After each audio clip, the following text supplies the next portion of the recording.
Millions of people are trying this one health hack, but what if it only works when you do one critical thing that most people ignore?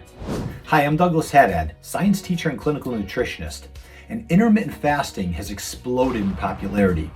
Research shows that fasting can improve insulin sensitivity, metabolic flexibility, and fat loss for many people. But here's what social media rarely mentions. Men and women, they don't respond to fasting the same way. And timing matters more than duration.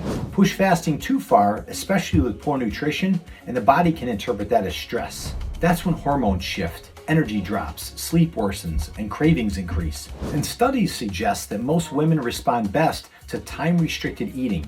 And that's eating within the 10 to 12 hour window during daylight hours and having your last meal around 6 p.m., which typically results in a 12 to 14 hour fasting window. And that supports blood sugar balance and hormone regulation.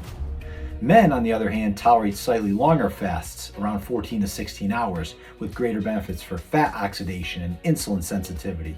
Some will skip breakfast to give time for those insulin levels to lower and sensitivity to improve.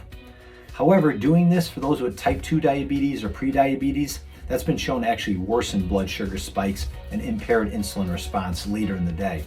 And for some, it disrupts the hunger hormones, leptin and ghrelin, and stress hormones. And some research suggests that earlier eating windows might be the better option for glucose control rather than skipping breakfast entirely. But across both men and women, research shows that biggest benefits take place when fasting is paired with whole foods, adequate protein and fiber, and consistent meal timing. That's when insulin improves and energy stabilizes and these cravings decrease. Again, fasting alone doesn't fix metabolism. If your eating window is filled with all these ultra-processed foods and glucose spikes and nutrient-poor calories, the benefits shrink really quickly. So here's the real takeaway.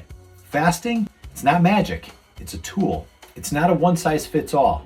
However, used correctly, it helps your body reset energy, digestion, and metabolic health. And used poorly, it becomes another stressor. So don't chase extremes, focus on quality, consistency, and timing.